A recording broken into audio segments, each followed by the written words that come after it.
are listening to the most original talk radio station anywhere. We are LA Talk Radio at latalkradio.com.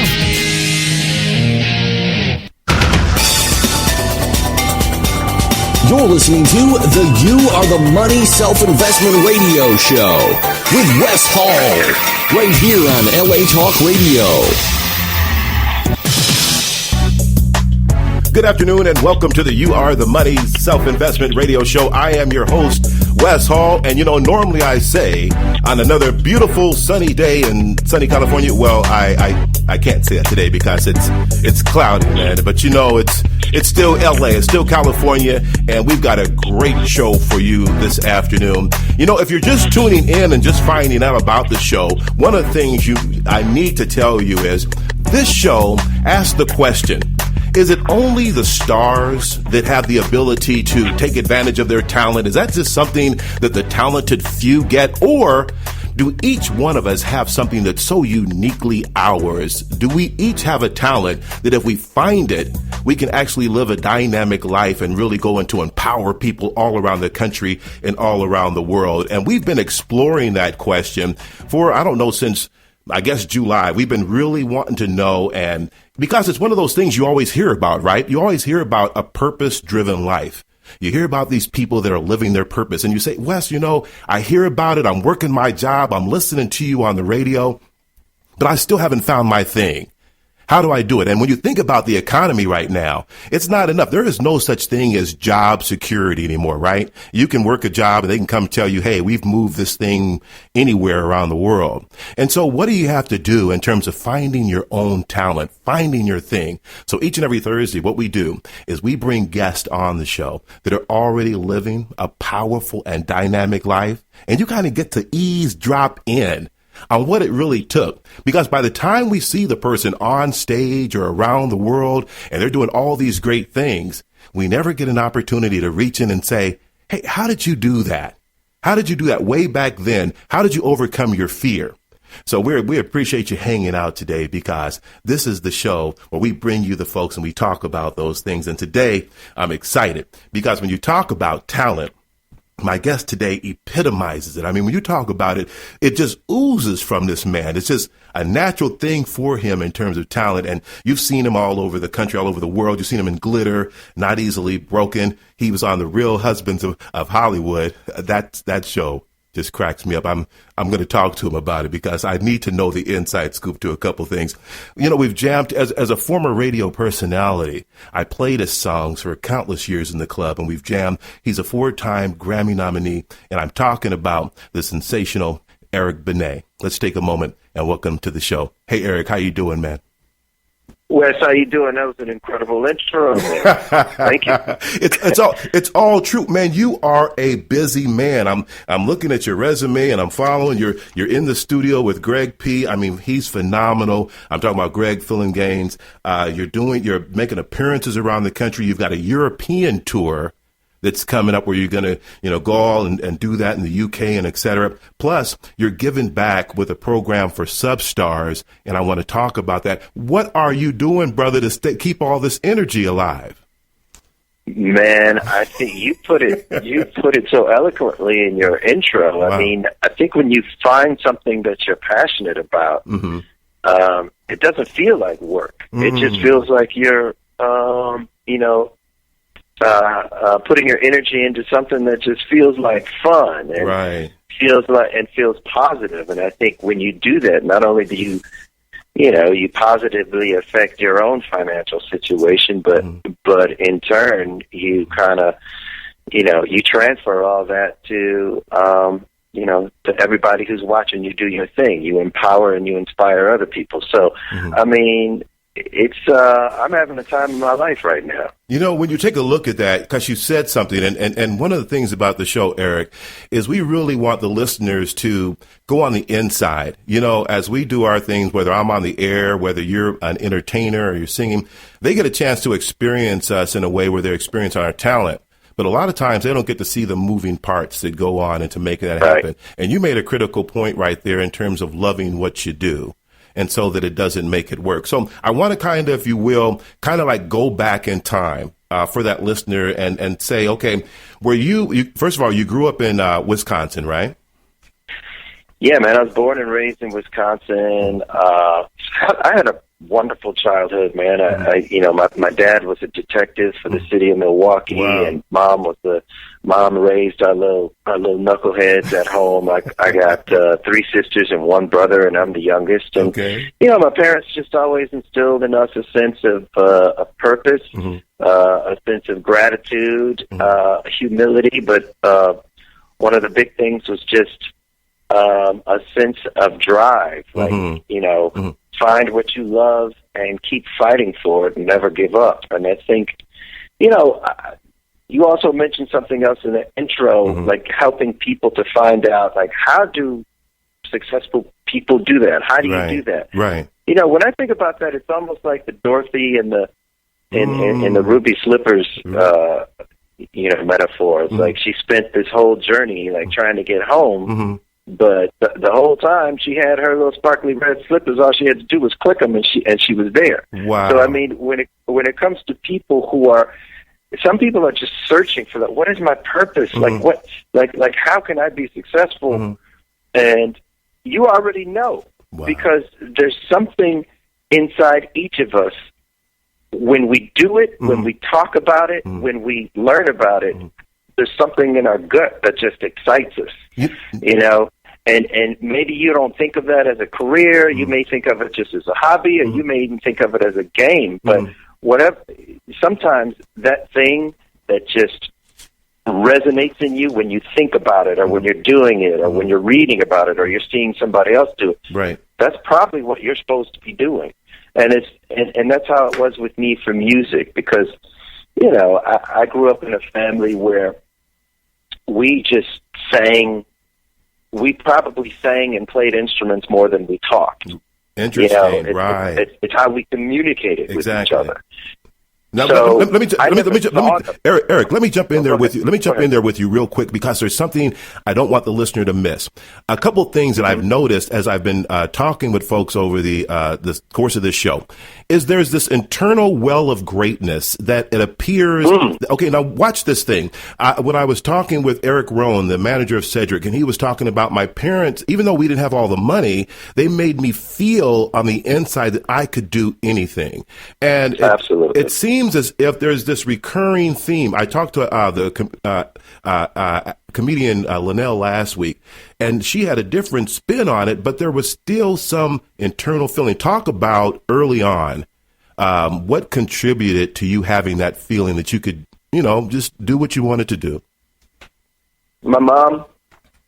I mean, I can't think of a day that went by where my mom didn't look me in the eye and tell me, and this is just so powerful, and sometimes we forget or we don't realize how powerful these words are to children. Like, my mom would look me in my eyes every day, and she'd tell me she loved me, but she told me, you can do anything you want to do in life. Wow. And I believed her. Right. It's like, your parents' weight. Your parents' words have so much weight. I mean, all words, I think, have a lot of weight. But I mean, with some people, when they say them, your pastor, your mother, your therapist, I don't know, whoever it is, it's like those words have a lot of weight. And my mom has been telling me that before I could talk. When you take a look at that and you say you listen. I want also to recognize, for any parent out there that can record this and play it back to your young child or do it for your child, being a clean slate when you first come up, and your eyes, they say little eyes paint big pictures. Your mom is telling you this, and there's nothing resisting in you, because there's nothing that tells you that you shouldn't believe it. It sounds like. Right.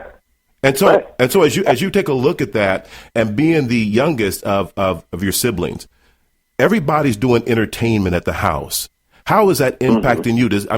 We watched the Jackson story, and little Michael always wanted to do his thing. Were you kind of watching the other kids and then saying, I want to do that too? Yeah, I think for me, it was, music was one of those things.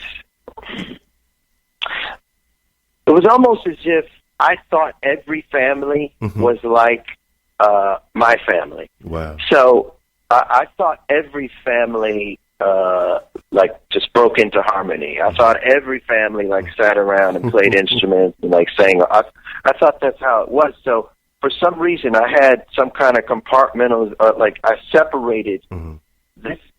You can't make family a career, so I guess I can't really.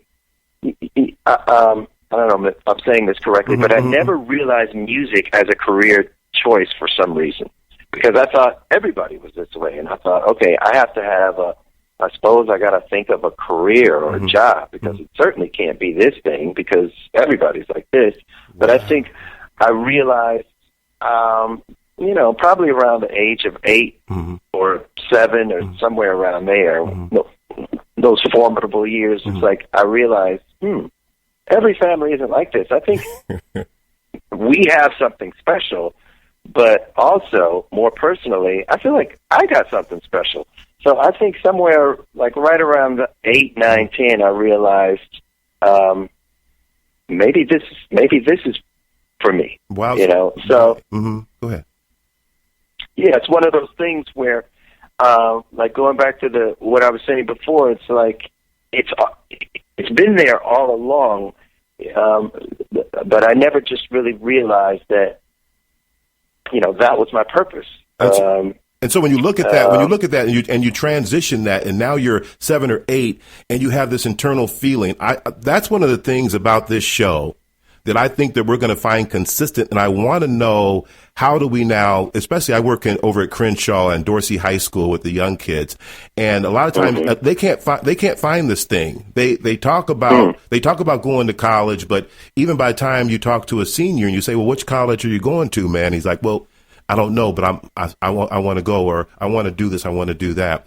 And from 7 to 8, you're feeling this thing. What's the first real example that was it going at the school play, or was it at church? What thing that kind of manifested itself to show your talent? Yeah, well, I think I realized it somewhere around 12. I realized around 7 or 8, how passionate I was about music. But I honestly felt like around 12 is when the idea was formally galvanized that this is my life. Wow. This is my career choice. When I was 12 years old, wow. I was always one of the shortest kids in the class. I was, I was a pretty nerdy kid. And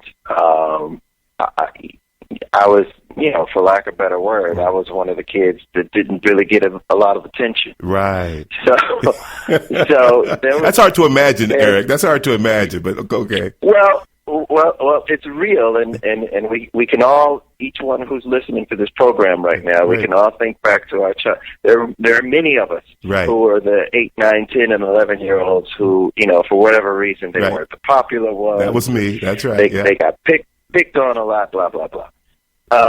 Is that synonymous? Is that because I fit that description? Is that synonymous with somehow becoming popular, or what? I think maybe it's really important for the for the evolution of a successful person to at least have that stage in his life. It's fuel. It motivates. That's true. But anyway, I was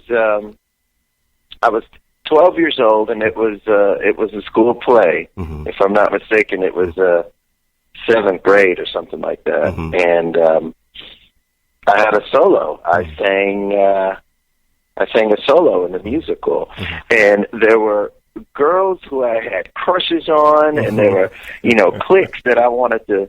Wow, I wish I could hang with those cool kids over there. Right. That I was always ostracized from, and you aren't cool enough. Blah, blah, blah. But once I did that musical, I was the man. Shoot, I was the it kid. I was the man. And it's like I had this girl like Vicky Stanton and Rochelle Olive.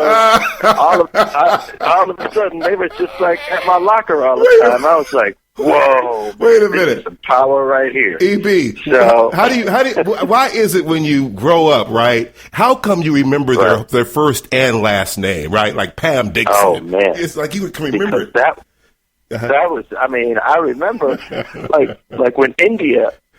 Being a father, you're reminded, like when India was like that age, 7, 8, 9 years old, she would come home from school sometimes crying because something happened. Yeah. That stuff is that's your whole life. That's true. That is right.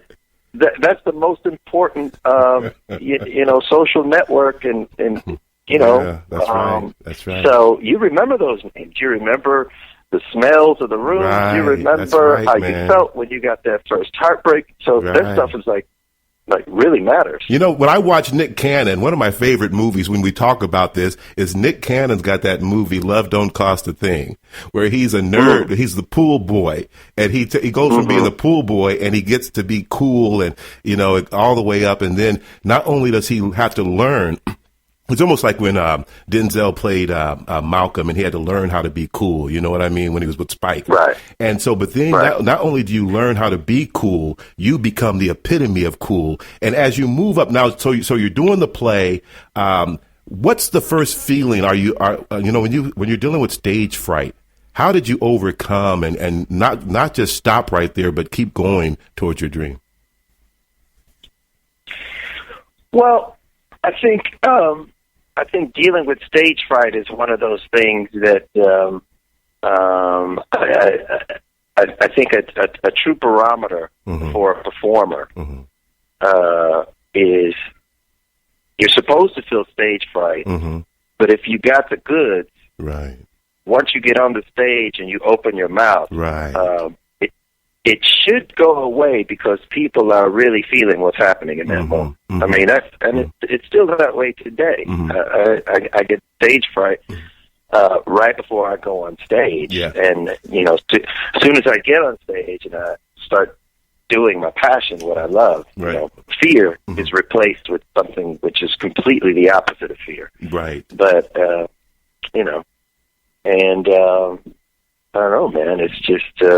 But in your early years, though, when you think about it, when you first are experimenting with it, because I think we all go through a stage where we're pretending, we're going through that pretension stage where we're trying to and I don't know about you, and I want to know, who did you maybe emulate? Before I was a radio personality, there were these 3 guys in Kansas City, and it was Frederick Bell, Chris King, and Del Rice on KPRS.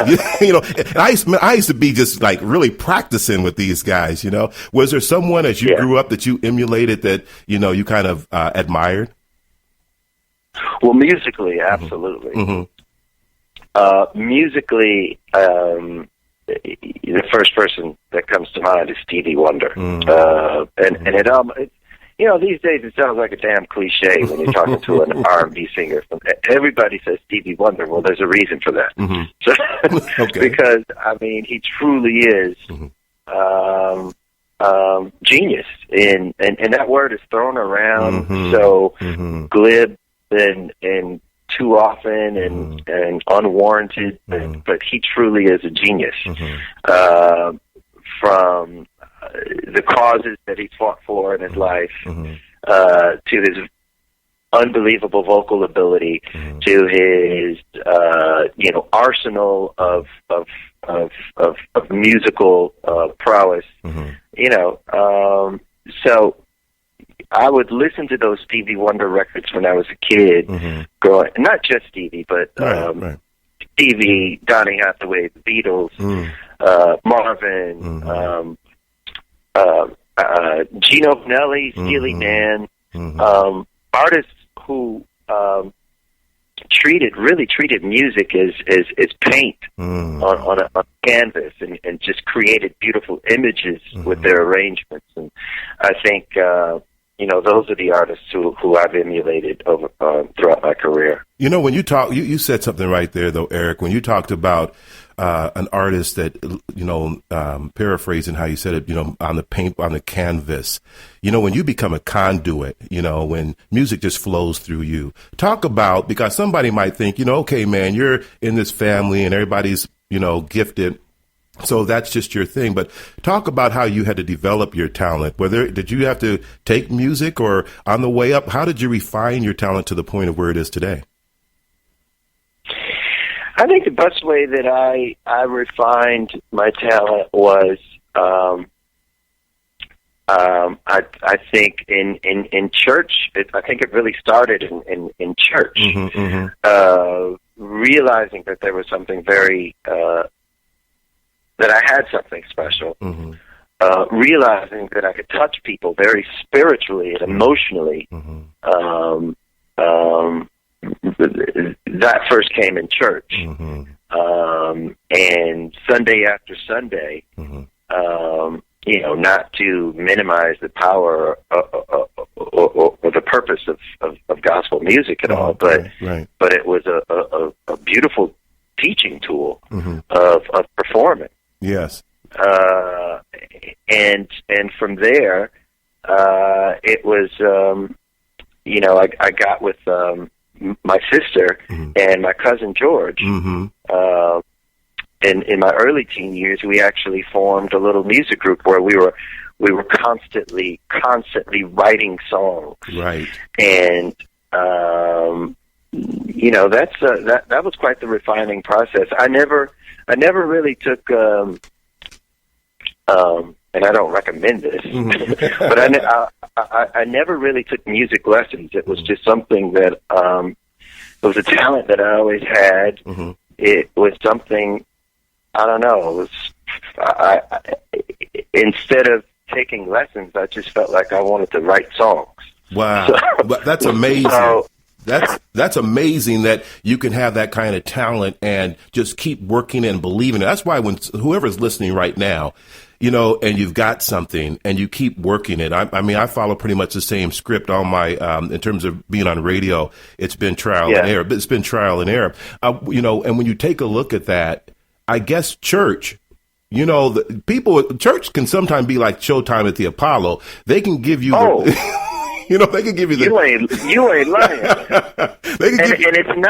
It's not, you're exactly right. It's the same but different. At Showtime at the Apollo, right. They will boo you, the Sandman will come out, blah, blah, blah. Right. But at church, you just won't be, there won't be, the Holy Ghost won't be happening out in the congregation. What I'm saying? They'll politely sit there. They'll politely sit there and check you out, and they'll nod. Oh, go baby. But exactly. That's right, baby. You sing that song, baby. Alan Goodrich or Sam, whoever got up and did his solo, and he got That's right, baby. Praise the Lord. Praise the Lord. But then, when I get up there, whoa! It's like, okay. Can you, for the sake of the show, can you give us one of those old "God Has Smiled on Me" tunes? Can you hit us off with anything that you remember back in the day when you first started? Can we get one? Let's see. I could sing like.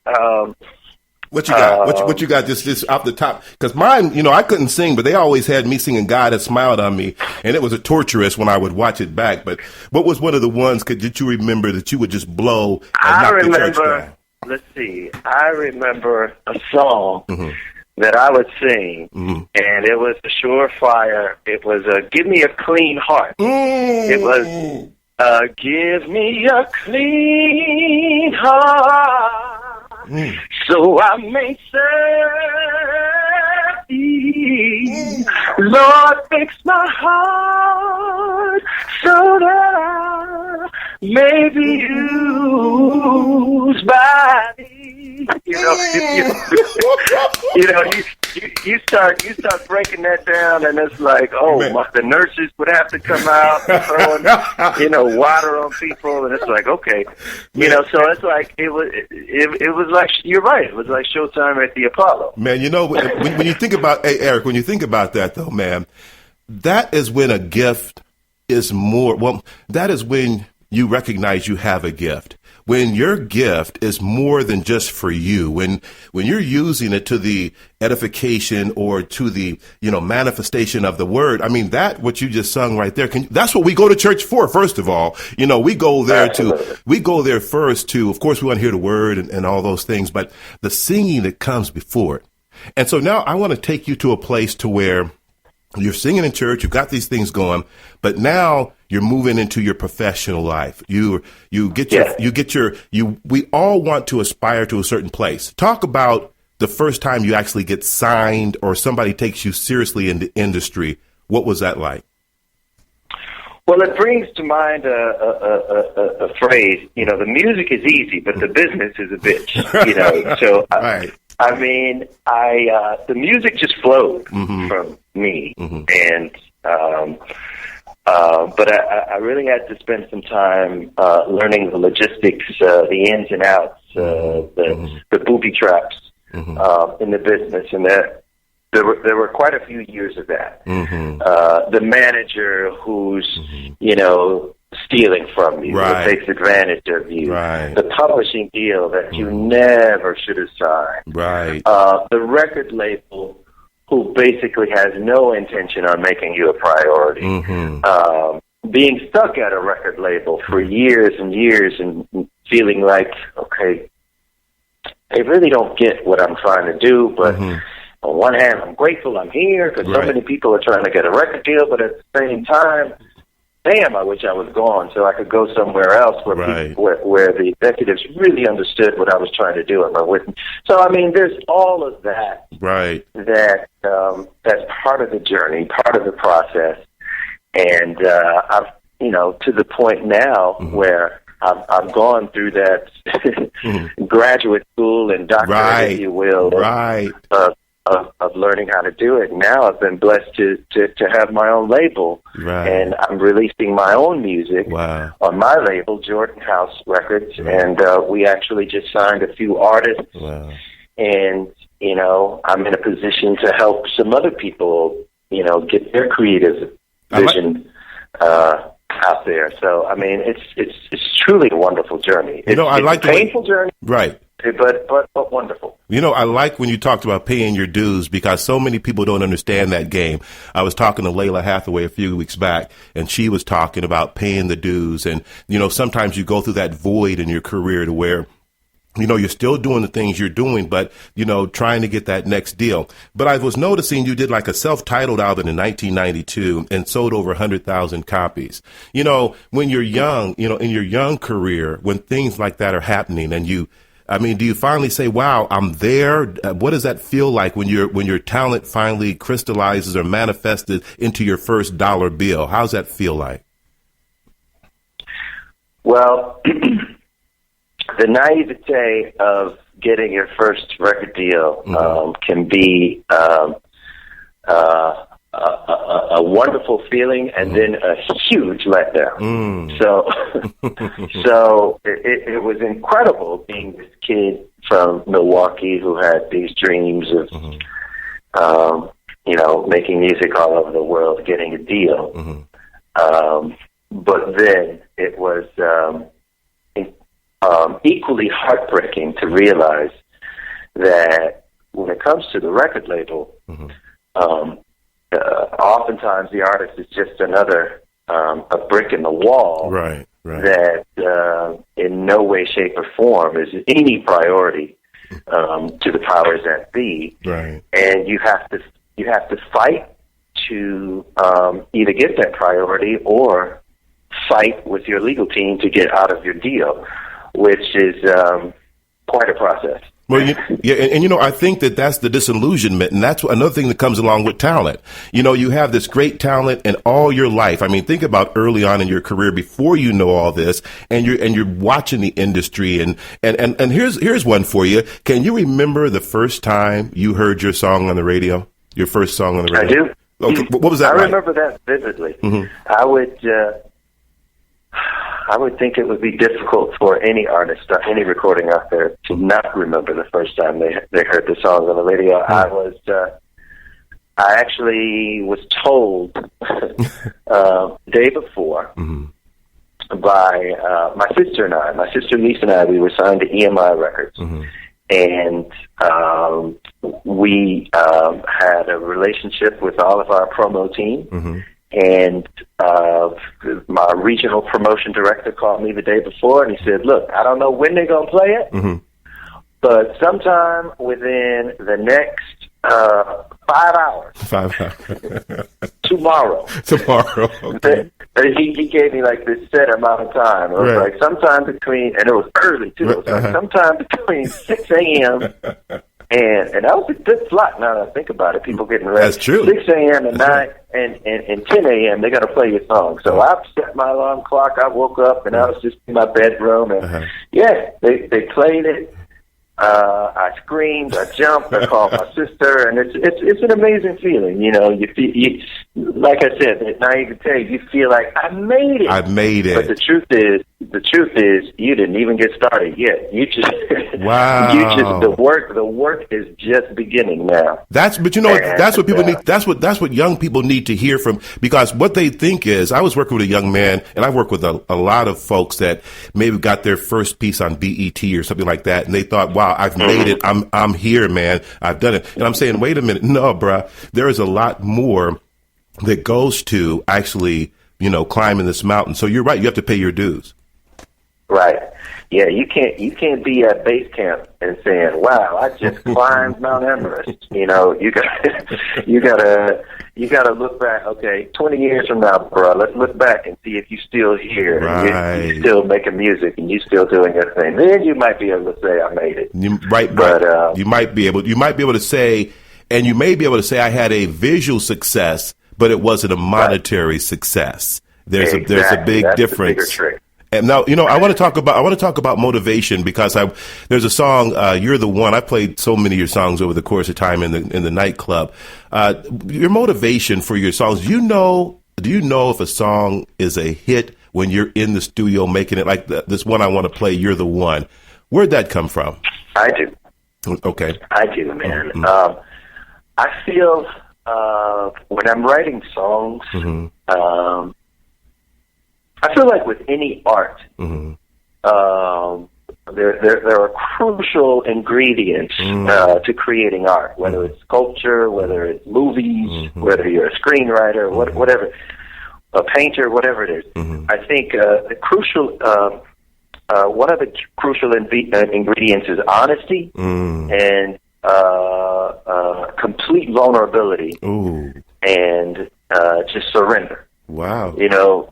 So when I'm making music, I really just try to, I've had a very eventful life. I've had lots of personal successes. I've had lots of personal losses. I've made many mistakes. I've done quite a few things right. And so that well of experiences is very deep. So I feel like when I'm writing or making my art, I just gotta close my eyes and revisit something that I've been through or something that impacted me very strongly. And as an artist, because I'm a musician, automatically and instantaneously, my mind and my heart attaches music to that event. Man, I want to jump. Go ahead. I'll start. Go ahead. No. Please finish what you're saying. So, for instance,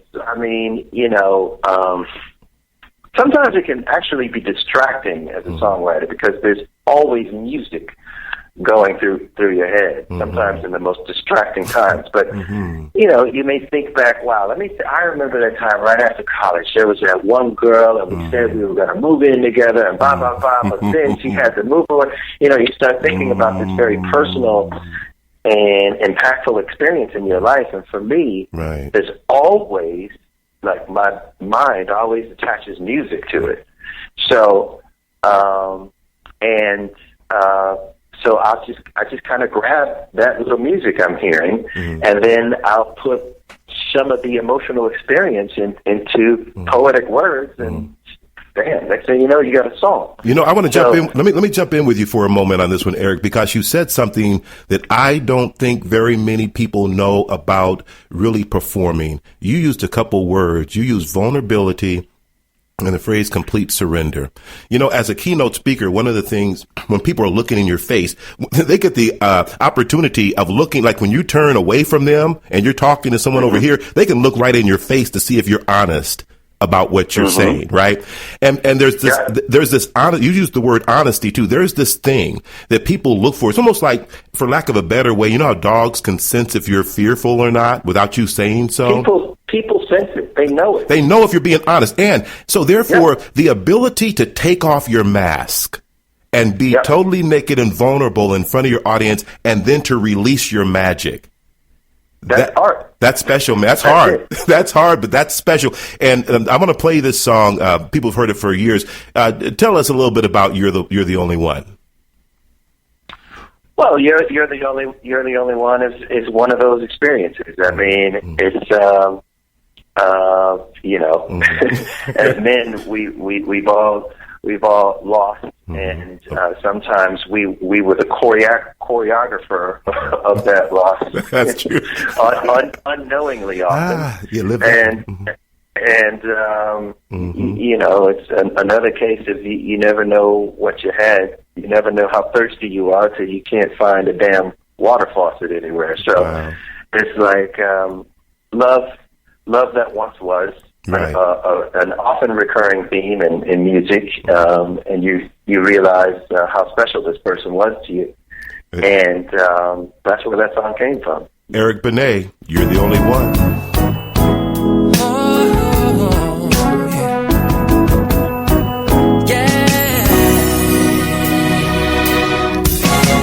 I'm going back to the day we parted, and all the ways you were broken hearted. I take a trip every day in my mind. I see your face, I recall every word. It's playing back like a broken record. I remember every tear in your eye. If I knew what I know, I'd walk back in time. I would right every wrong. Ooh, I would change every line. Then you'd be here right now, just like yesterday. But you feel no more doubt when you hear me say, you're the only one I want. You're the only one, yeah. You're the only one I need in my life. In my life, baby. You're the only one I love. I love and love and love. You're the only one I need in my life. Oh, yeah. I see the world through a haze of memories, and other girls don't mean a damn thing to me. No. It's kinda sad how they just don't compare. Don't compare. Time will tell. Let's wait and see if the love we had was meant to be. 'Cause I know we got a future out there. 'Cause you're still my girl. I don't care what they say. Let's go back to our world. Baby, don't you throw this love away. 'Cause I still believe in the magic of love. It's just a matter of time, and it's a matter of trust. You're the only one I want. You're listening to the You Are the Money Self-Investment Radio Show with Wes Hall, right here on LA Talk Radio. You're listening to the You Are the Money Self-Investment Radio Show. Your host, Wes Hall, and we have the privilege of bringing you today Mr. Eric Benet. And we've been having a conversation that I hope is, not just entertaining, as much as informing you. And if you're looking for your talent, you're looking for this thing, especially in today's economy, where there's no such thing, again, as workplace security. It's about how do you find your thing and how do you use your thing to actually make a living and to not just empower yourself, but empower so many others. And as we move forward, Eric, I want to, first of all, say that's such a powerful song, and thanks for blessing the planet with it. And I don't just say that in the conversation of it. A lot of times you never know when someone is listening to your song and it describes exactly what they're going through. So, I'd imagine a lot of people come to you and they talk about, their situations. How do you handle when people think they know you? I mean, when they just approach you and are talking to you, is that something you look forward to, or is that something you kind of like cringe from? That experience can be a very positive thing, and it can be a very negative thing. Mm-hmm. Mm-hmm. And one of my favorite feelings as a songwriter is when somebody comes up to me after a show or on the street, and they'll say, those lyrics you wrote in that song or this song, it really gave me the strength to talk to my father a certain way, or my relationship with my sister or my lover is improved because of, so I mean, I love that. I love that. I love that, knowing that people feel like there's something that I said or did, or my life experiences has somehow positively affect them. That's great. Okay, now, but you're eating your meal at a restaurant, and all of a sudden, I want to take a picture with you, though. Right? Wait a minute. Not right while you've got a mouthful of food. I want to come and holler at you. I am blessed that most of the time, people respect moments like that. Most of the time, people will wait until either you're finished eating or something like that. There are those times where they don't. Right. But and honestly, that can be that can be a little delicate, a little annoying. Right. Yeah. And It's the experience you just described. It's like your food just came, and you try to have a meal with your family, right? But most of the time, people are respectful of, and I'm so grateful that people would want to take a picture with me, right? That whether I've got food in my mouth or I don't, you get up and you show that person gratitude, who's basically appreciation of your art is the reason why you're able to be an artist. Well, I guess if you consider the alternative, if no one, ain't nobody coming up to you, I'd be like, what's dang, up? I remember the days when people would interrupt me when I was about to eat my chicken. Wow. Now I got my now it's just me and the chicken. Hold on. It's just me and this damn bird. Hold on for a moment. I think we've got a caller on the line. Caller, you're on the air. Caller, are you there? Where'd they go? Looks like we lost the caller. Okay, well, hopefully they'll call us back.